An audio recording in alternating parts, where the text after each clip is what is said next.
বিক্ষুব্ধ ছাত্র জনতার রোষে নজিরবিহীন সরকার পতনের সাক্ষী বাংলাদেশ। দেশকে অরাজকতার মধ্য দিয়ে ঠেলে পদত্যাগ করে পেছনের দরজা দিয়ে দেশ ছাড়লেন শেখ হাসিনা ও তার বোন শেখ রেহানা।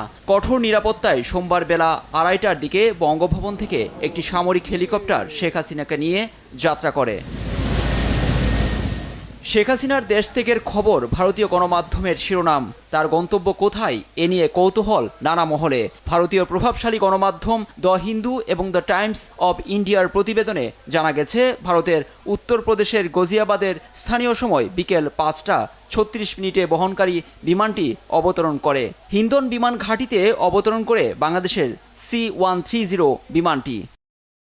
একাধিক সূত্রে আনন্দবাজার ও দ্য হিন্দু জানায়, ভারতের রাজনৈতিক আশ্রয় চাননি শেখ হাসিনা। যে প্রশ্ন এখন সামনে আসছে, পরবর্তী গন্তব্য কোথায়। সূত্রের দাবি, ভারতে কিছুক্ষণের জন্য অবস্থান করে লন্ডনের উদ্দেশ্যে পাড়ি দেবেন শেখ হাসিনা ও শেখ রেহানা। লন্ডনের রাজনৈতিক আশ্রয়ও চেয়েছেন বলছে অসমর্থিত সূত্র। অন্য কয়েকটি সূত্র বলছে, শেখ হাসিনার রাজনৈতিক আশ্রয়ের অনুরোধ প্রত্যাখ্যান করেছে কিয়ার স্টারমার সরকার, যদিও সে দেশের পক্ষ থেকে আনুষ্ঠানিকভাবে বিষয়টি নিশ্চিত করেনি। এমনটা হলে আগামী কয়েকদিন দিল্লির সেফ হাউসে তিনি অবস্থান করতে পারেন। লুৎফর কবির, নিউজ ডেস্ক, দেশ টিভি।